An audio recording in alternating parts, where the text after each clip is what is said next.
अस्सलामुअलैकुम and welcome to another lecture on statistics. आज हमारा लेक्चर नंबर 81 है स्टैटिस्टिक्स में और हम स्टडी कर रहे हैं कोरिलेशन, जिसके ऊपर आज हमारा 10th लेक्चर है। तो कोरिलेशन में हम अपना 4th मेथड स्टडी कर रहे हैं, Superman's rank coefficient of correlation या सुपरमैन्स रैंक कोरिलेशन कोफिशिएंट। और हमने ये समझा कि ये होता क्या है, इसकी बुनियादी फार्मूला क्या है। और लास्ट लेक्चर में हमने ये बात देखी कि इसको हम कैसे इसके वैल्यू को हम कैसे कैलकुलेट करते हैं जब रैंक्स दी गई होती है। तो आज के लेक्चर में हम देखने जा रहे हैं कि अगर रैंक्स ना दी गई हो, when ranks are not given, तो उस वक्त हम Spearman's rank coefficient of correlation कैसे कैलकुलेट करते हैं। तो यहाँ पर इस बात को दोहराएंगे कि हमने 3 केसेस स्टडी करने होते हैं। पहला वाला जब रैंक्स दिए गए होंगे, दूसरा जब रैंक्स नहीं दिए गए होंगे, और तीसरा जब रैंक्स इक्वल होंगे। तो आज के लेक्चर में हम ये वाला केस, बीच वाला केस स्टडी करने जा रहे हैं। अब यहाँ पर मतलब क्या है कि रैंक्स नहीं दिए गए होते हैं। बेसिकली होता ये है कि आपके पास 2 वेरिएबल्स होंगे x और y, जिनके दरमियान आपने कोरिलेशन जो है कैलकुलेट करना है सुपरमैन के मेथड के ज़रिए से।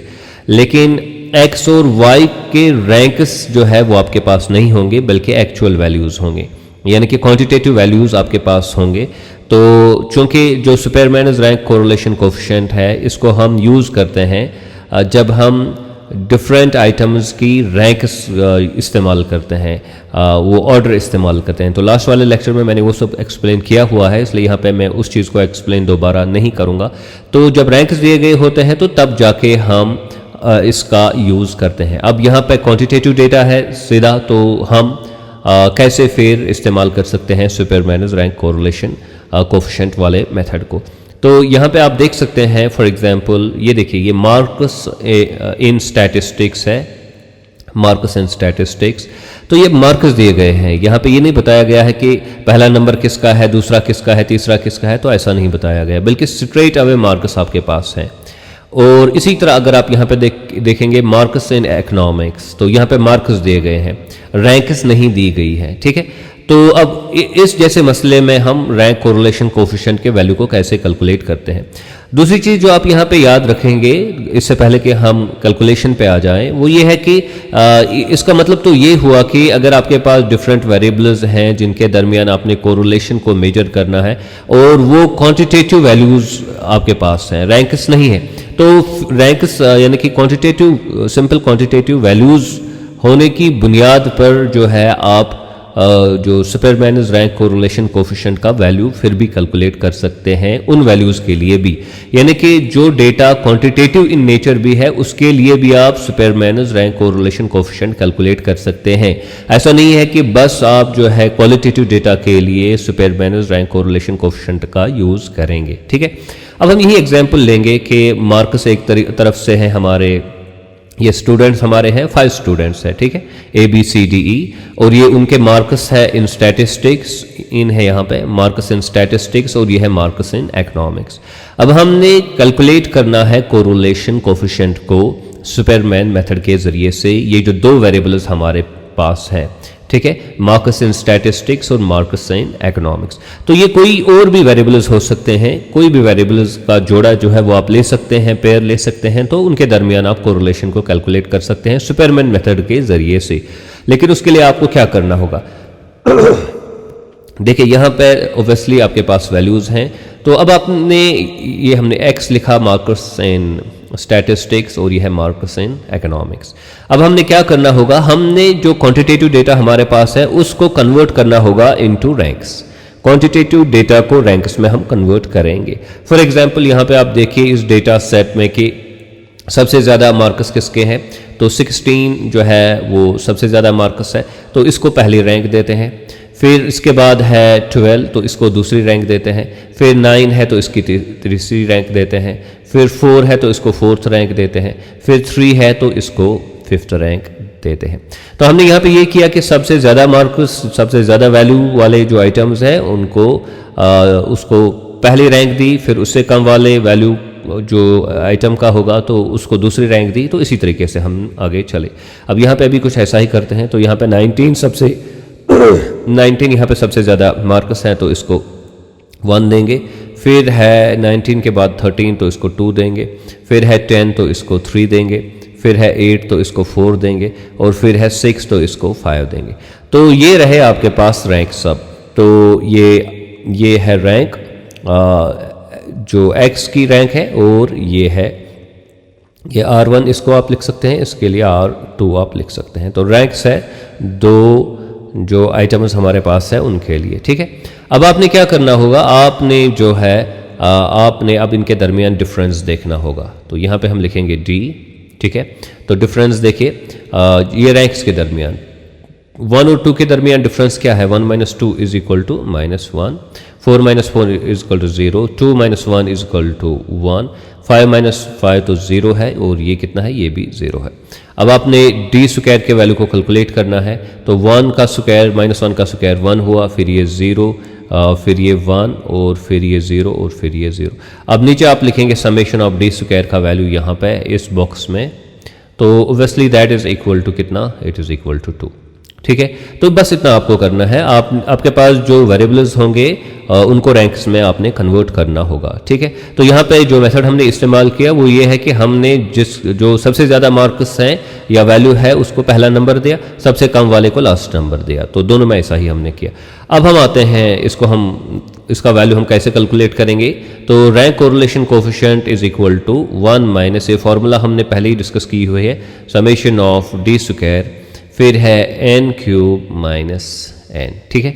अब वो किसके बराबर है, तो ये हम लिखेंगे it is equal to 1 minus 6, summation of D square का वैल्यू कितना था अभी, तो ये देख सकते हैं यहाँ पे, इट इज इक्वल टू 2।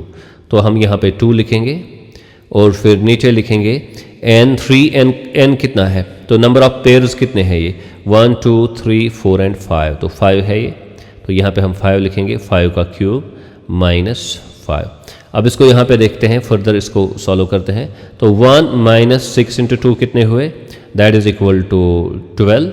और ये नीचे अगर आप देखेंगे n³, 5 का क्यूब कितना हुआ, 125 माइनस 5, ठीक है। तो ये 5 यहाँ पे है। तो obviously that is equal to how much, that is equal to 1 minus ये 12 ऊपर लिखिए, और नीचे है 120, ओके। तो ये 12/20 अगर आप इसको जो है कैलकुलेट करेंगे इस पोर्शन को, तो वह बनता है 0.1, okay. So it is RK is equal to 1 minus what, 0.1। So that is equal to how much, that is equal to 0.9। तो यहाँ पे जो कोरिलेशन कोफिशिएंट का वैल्यू आता है सुपरमैन मेथड के ज़रिए से, वो है 0.9, ठीक है। तो इस तरीके से आप जो है वैल्यू कैलकुलेट कर सकते हैं।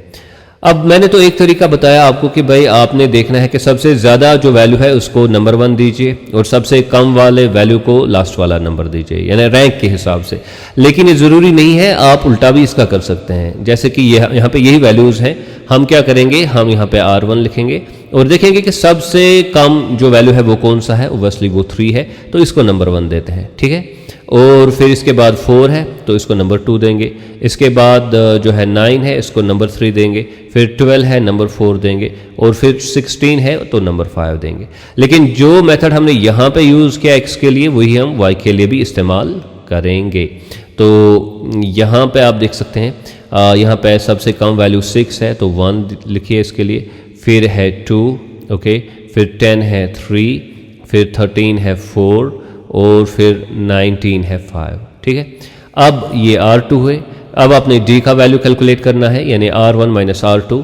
तो 5 माइनस 4 कितना हुआ, दैट इज इक्वल टू 1, और 2 माइनस 2 कितना हुआ, that is equal to 0, 4 minus 5 कितना हुआ, that is equal to -1, 1 minus 1 कितना हुआ 0, और 3 माइनस 3 कितना हुआ, ये भी 0 के बराबर है।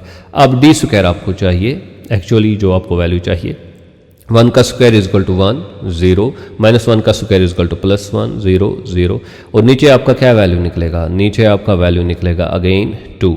तो अभी अगर आप देखेंगे जो यहाँ पे भी वैल्यू निकला था वो भी 2 था, अब यहाँ पे जो वैल्यू निकल रहा है वो भी 2 है। तो अगेन आपने फॉर्मूला तो वही यूज़ करनी है, RK is equal to 1 minus 6 summation of D square n³ minus n। तो ओबियसली वो किसके बराबर आएगा? तो अभी हमने देखा that is equal to 1 minus 6 into 2, अभी हमने ये देखा, डिवाइडेड बाय हम सीधा 120 करेंगे क्योंकि इसको तो अभी हमने सॉल्व किया 125 माइनस 5, ठीक है। तो अब हमारा वैल्यू यहाँ पे आता है R K is equal to 1 minus what is this 0.1, okay. ये है यहाँ पे 12 डिवाइड बाई 120, ठीक है। तो 0.1 यहाँ पे निकलता है, तो ये टोटल वैल्यू हमारा निकलेगा 0.9। तो इस तरीके से हमने देखा कि सुपरमैन मेथड के ज़रिए से अगर हमारे पास क्वांटिटेटिव डेटा भी होगा तो उसको हम जो है रैंक्स में कन्वर्ट करेंगे और फिर रैंक्स पे वही फार्मूला हम अप्लाई करेंगे जो हमने इससे पहले यूटिलाइज की है। जो फार्मूला है 1 minus 6 summation of D square divided by n cube minus n। तो ये फार्मूला हम इस्तेमाल कर सकते हैं और फिर रैंक कोरिलेशन कोएफिशिएंट का वैल्यू कैलकुलेट कर सकते हैं जिस तरह हमने यहाँ पे किया। और ये भी हमने देखा कि अब अगर आप सबसे ज़्यादा रैंक जो है वो उस वैल्यू को देंगे जो सबसे बड़ा है, तो वो भी फॉर एग्जांपल जो फर्स्ट रैंक है वो सबसे बड़े वैल्यू को देंगे, तो और लास्ट रैंक जो है वो सबसे कम वाले वैल्यू को देंगे, या फिर फर्स्ट रैंक आप देंगे सबसे कम वाले वैल्यू को और लास्ट रैंक देंगे सबसे बड़े वाले वैल्यू को। तो इनसे कोई फ़र्क नहीं पड़ता है, हमारा वैल्यू जो है वो फिर भी सेम आता है। तो आई होप कि आपने ये लेक्चर जो है अच्छे से समझा होगा। Spearman rank correlation coefficient. Do subscribe to my YouTube channel Earnest economics. Thank you very much.